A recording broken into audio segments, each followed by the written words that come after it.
From UNSC meet in Mumbai, Blinken, Jaishankar send one message to Beijing, Pak. U.S. Secretary of State Antony Blinken said allowing the architects of the attacks to go unpunished will send a message to all terrorists that their crimes will be tolerated. He also said no nation should stand in the way of joint India-U.S. proposals to designate terrorists at the UN Security Council. New Delhi, India on Friday targeted Pakistan for protecting the planners of the 2008 Mumbai attacks and criticized China for blocking the listing of terrorists at the UN, with External Affairs Minister S. Jaishankar saying decades of cross-border terror will not weaken the country's commitment to fight back.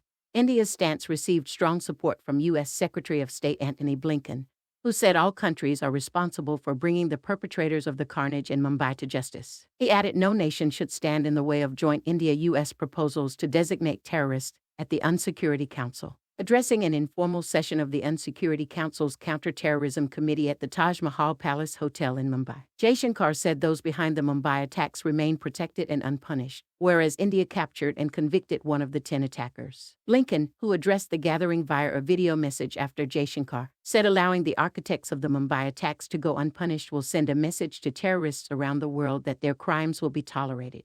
Though Jaishankar and Blinken didn't name any countries in their remarks, there was little doubt they were referring to Pakistan and China. Following the Mumbai attacks, Pakistan arrested 7 Lashkar-e-Taiba operatives, including the group's operations commander Zakir Rehman Lakvi, but their trial has made little progress. Since June this year, China has blocked 5 India-U.S. proposals to sanction Pakistan-based terrorist leaders at the UN Security Council. In another month, we will be observing the 14th anniversary of these ghastly attacks on Mumbai in November 2008. While one of the terrorists was captured alive, prosecuted and convicted by the highest court in India, the key conspirators and planners of the 26/11 attacks continue to remain protected and unpunished, Jaishankar said. When it comes to proscribing some of these terrorists, the Security Council has regrettably been unable to act in some cases because of political considerations. This undermines our collective credibility and our collective interests, he said. We, in India, understand cost more than others. But with that experience comes the steeling of national resolve. Decades of cross-border terror has not, and will not weaken our commitment to fight back, he added. Jaishankar noted that even as the Mumbai attacks were underway, the UN Security Council met on November 28, 2008 and underlined the need to bring perpetrators, organizers, financiers, and sponsors of these reprehensible acts of terrorism to justice and urged all states to cooperate with the Indian authorities. We must rise above our political differences to address this scourge. The battle against terrorism must be fought resolutely at all fronts, all situations, and all places, he added.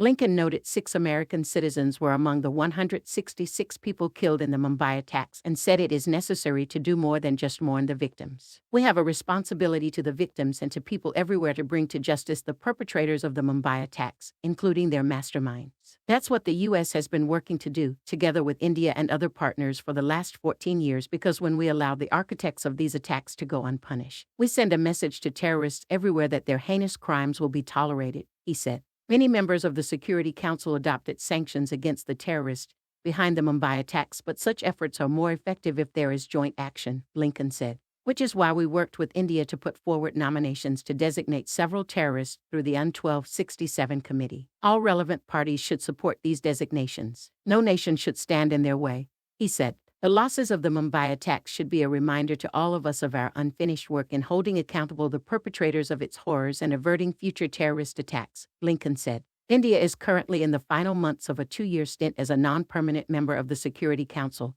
and it is also the chair of the CTC till December. It is hosting a special meeting of the CTC, only the 8th time such a meet has been held outside the UN headquarters in New York, and the formal session in New Delhi on Saturday will focus on countering the use of new technologies by terrorists.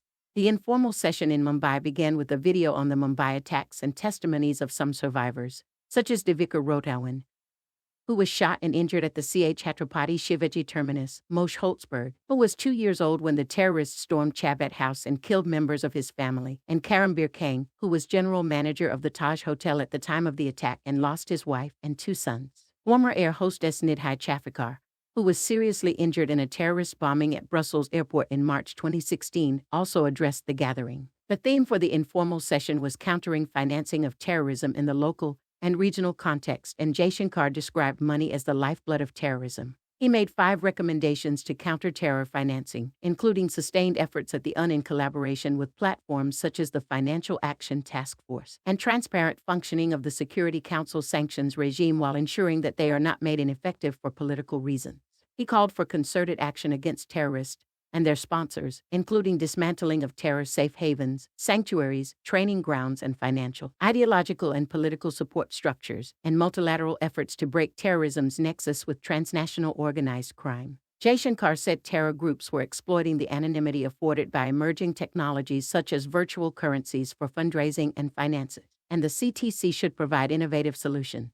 Blinken said preventing future attacks requires addressing emerging threats such as the increasing abuse of the Internet to finance and plan attacks, store assets, and recruit members. The U.S. is working with the private sector to address these vulnerabilities and getting financial technology companies to enforce policies to prevent their illicit use and ensuring online platforms do not host terrorist content and spread hate, he said. UK Foreign Secretary James cleverly told the gathering that 3 UK nationals were among the victims of the Mumbai attacks, and Britain is determined to honor the UN Security Council's pledge of 14 years ago to combat all forms of terrorism. We are here because we know that counterterrorism cooperation must continue to adapt and to evolve to match the new threats and emerging technologies, he added. The session was also addressed by Gabon Foreign Minister Michael Moussa Adamo, whose country is the current president of the Security Council, Ghana Foreign Minister Shirley Iokar Bachwi, UAE Minister of State for International Cooperation Riem Ibrahim al-Hashimi, Vladimir Tarabrin, the Special Representative of the Russian Foreign Minister for Counterterrorism, France's Special Envoy for Counterterrorism Olivier Caron, Ireland Ambassador Brendan Ward, Kenya High Commissioner Willie Bett, Mexican Ambassador Federico Salas Locke, and China's Vice Consul General in Mumbai, Wang Yanhua. Diplomats and senior officials from Brazil, Malta, Mozambique, Ecuador, Japan, Switzerland, and Under Secretary General Vladimir Voronkov also spoke, with most of them focusing on the need to counter terror financing.